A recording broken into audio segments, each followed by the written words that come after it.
I've been building this Corvette Stingray I bought dirt cheap and trying to bring it back to life by LS swapping it, and trying to do it without spending any money at all.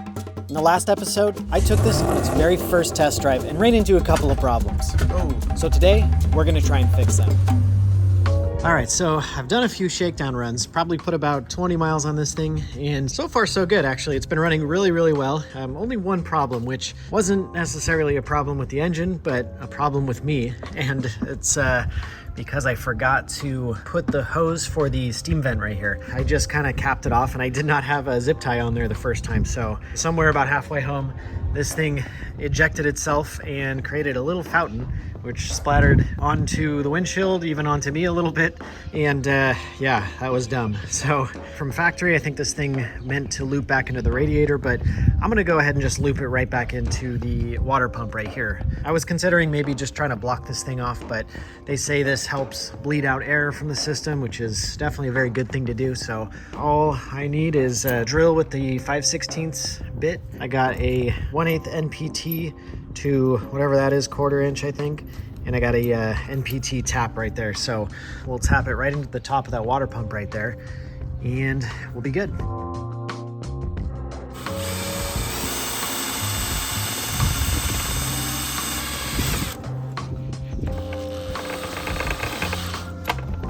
All right, I got that hole drilled out there, and I think I managed to save all of the shavings from going in there. Used a little bit of grease to make sure to pull those guys out.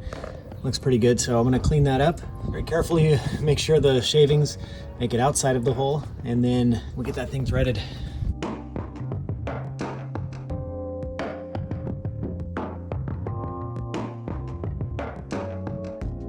All right, this thing actually threaded out very easily. The metal shavings did seem to get pulled out by the grease, so hopefully not too much went in there. So I'll put some thread sealant on this guy and then get it installed.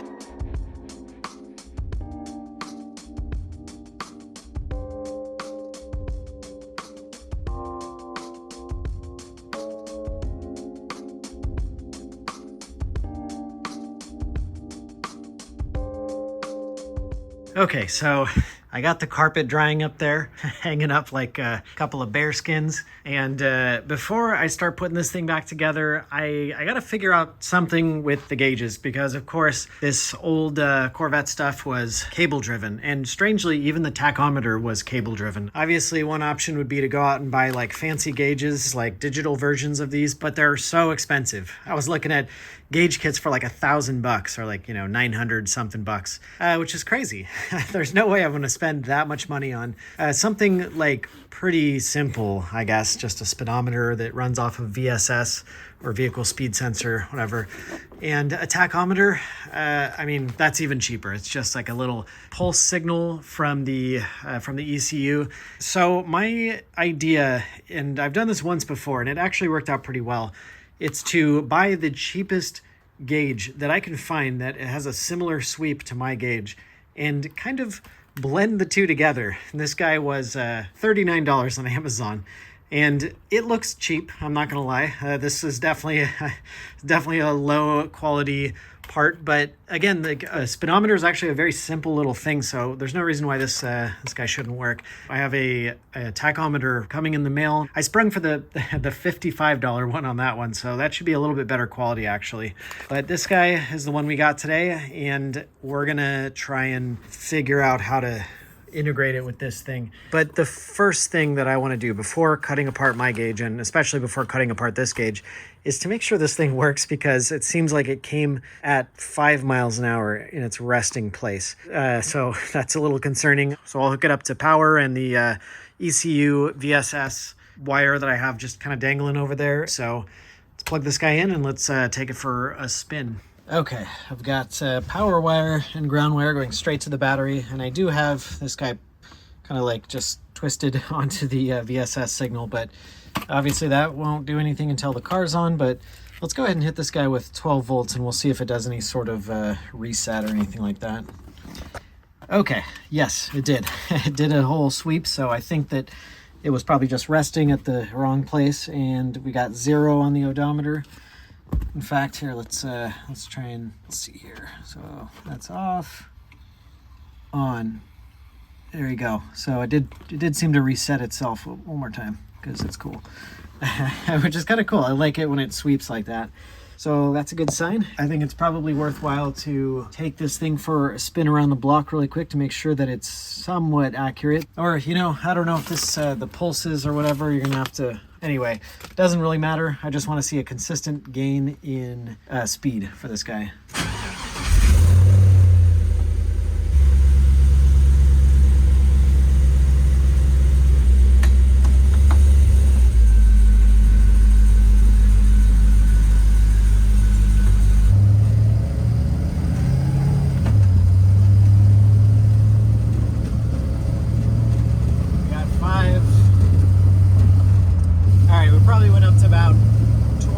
Miles an hour, and it's reading 5, but it is reading, so I think that means it's working. It's just not calibrated. All right, let's get going a little faster here. It's a little rainy today.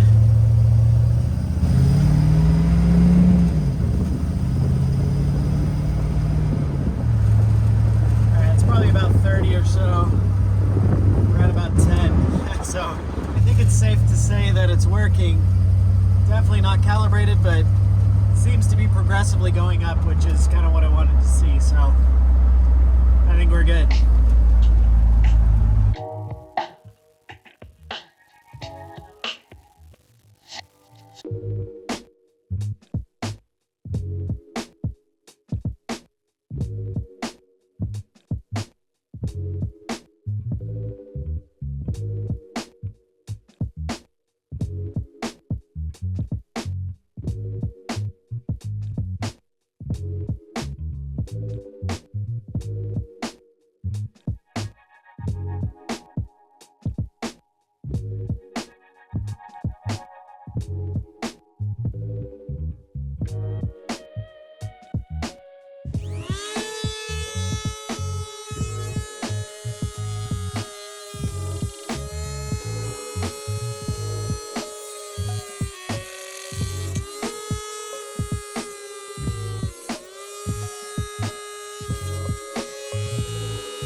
All right, so I got the faceplate off the original gauge, and I had to kind of cut apart this electronic gauge, but I got it down to just the essentials here. So the idea here is to somehow mount this on there. As you can see, the sweep of the new gauge compared to the old one isn't perfect, but it's the closest I could find, so I'm thinking if I clock it just a bit, I can make it more accurate at lower speeds.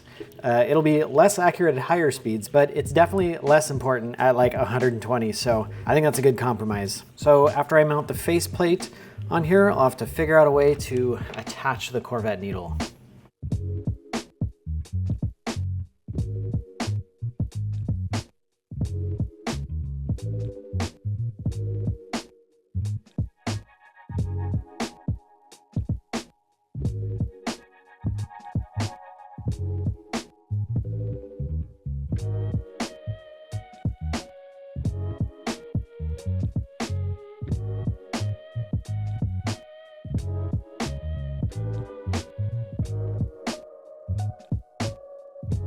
All right, so I got this electronic speedometer internal piece fitting into the Corvette's gauge housing with a little bit of modification.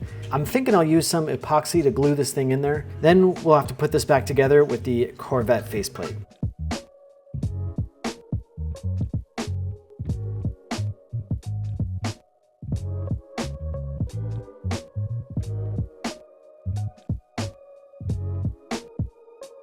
All right, so while that's drying, let's start work on the tachometer. I got this guy right over here. I found a gauge with pretty much the exact sweep that I needed. Got the power outlets back there, got the little switch for adjusting, I think. So I guess we're gonna do pretty much the same thing.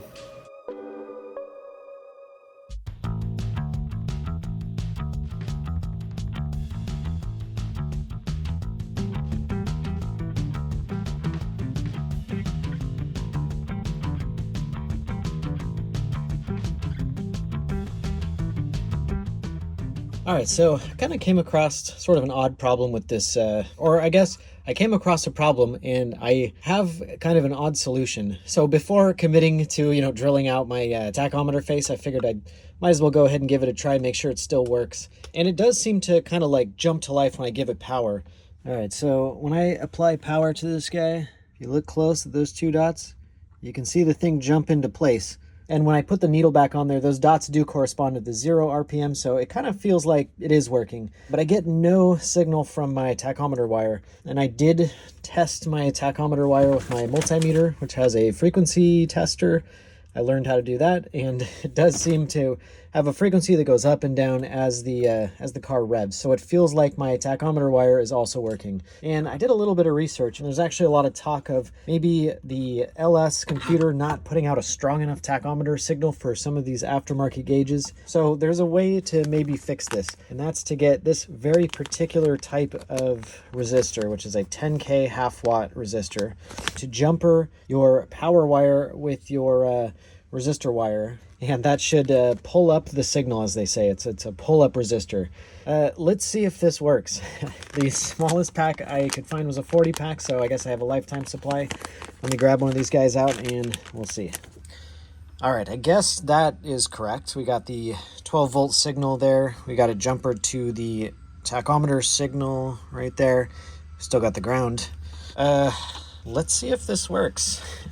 All right, first step is to hook up battery. All right, that looks good. And let's start this thing up. Hey, it works. Wow, I kind of didn't expect that to work. Those two dots are pointed towards what RPM it's at, and it's right at about 1,000 RPM, which is actually spot on, I think. Look at that. That's awesome, man. Okay, so if you have this problem where your tachometer, for kind of no apparent reason, does not work, get a 10K half-watt resistor, throw it between the two pins, you're good to go. Actually, you know what? Don't get one. Just let me know. I'll send you one because I got 40, or I guess I got 39 of them left.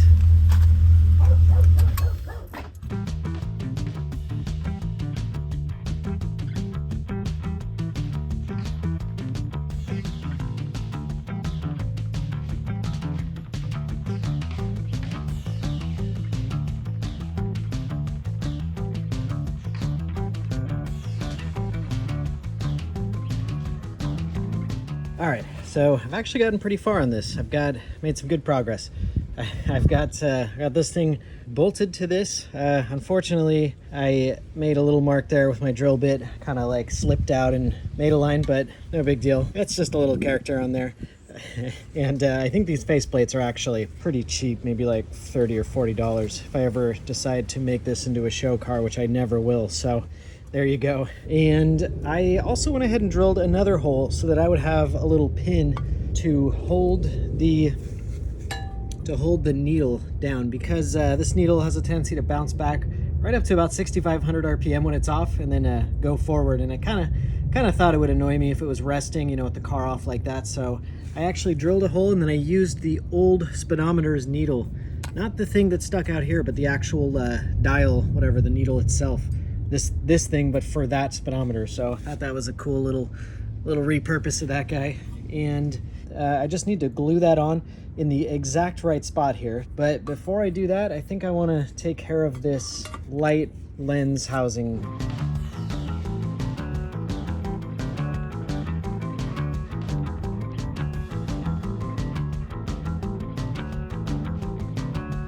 Okay, there it is. We got everything wired up.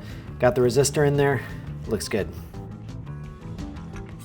All right, so today we're gonna work on making the interior look a little nicer. I've been driving around in this empty fiberglass box for a little bit of time now, so it'll be nice to get this thing to look nice again. I really want some gauges, and yeah, this is exciting. Probably the thing I've been looking forward to the most. I don't know why, but I think it's kind of cool. I want to switch out this little shifter lens with my 4-speed shifter lens with overdrive. Yeah, I think this should be pretty simple. Just pull off some bolts here, and we'll get this shifter lens in there.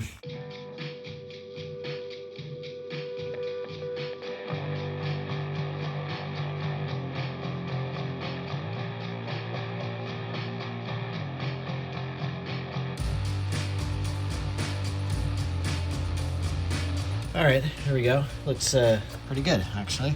But before I put this thing back together, I think I'm gonna really deep clean this thing because obviously it looks terrible. There's a lot of glue on here. I might repaint this. I don't necessarily want to put back the wood grain. I mean, I don't know, I might not have a choice if this stuff doesn't come off. Either way, I'm gonna clean this guy up very thoroughly and we'll see what we're left with.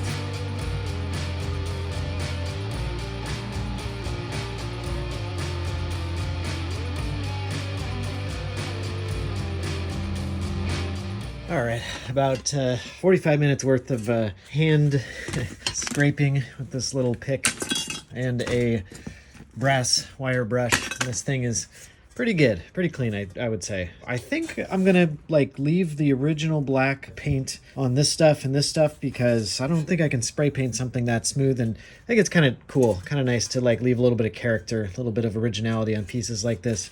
But this part, which had a terrible peeling, whatever fake wood grain stuff, is gonna go black. So I'll tape up all of the chrome, all of the black, and then we'll hit this with some paint.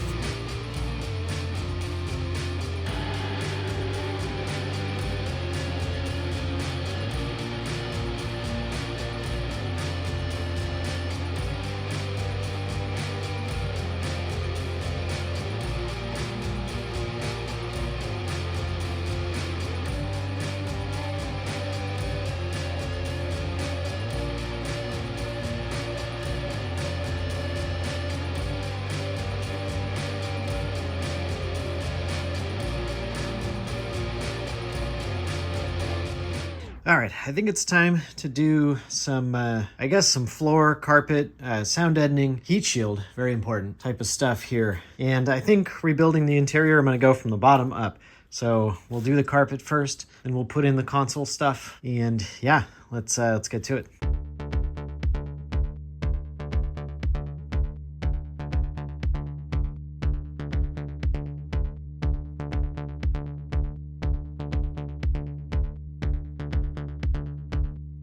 All right, got a pretty good amount of the Dynamat knockoff whatever stuff on here, and it's looking pretty good. I'm actually pretty happy with how this turned out. Seems to be sticking to the fiberglass pretty well. And I'm actually doing this mostly for the heat reflection properties of it, not necessarily for the quieting down, although I actually think that this is gonna do quite a bit to quiet the car down. I wasn't sure if this stuff was even like worthwhile to put on fiberglass. You know, steel's more vibratey, but as you can tell, huge difference here. A lot more dead. So I'm thinking that this stuff is gonna do very, very well.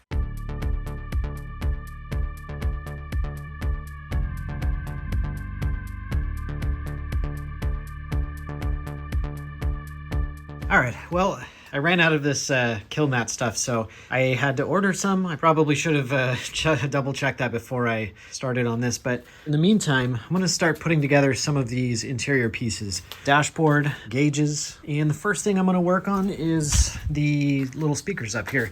I thought that this would just take a 4x6, like a standard size, but the holes do not line up. So I think what I'm gonna do is kind of like cut the square off of this guy. We'll probably cut this guy like right around here, and we'll reuse this as a mount.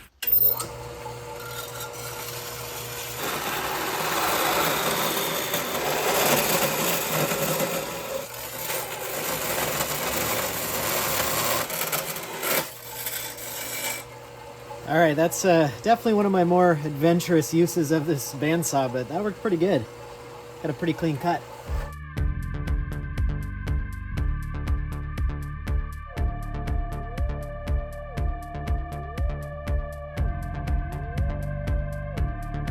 All right, I think that'll work. Got the 4 holes still intact. Let's do the other one. We'll get these thrown in the dashboard.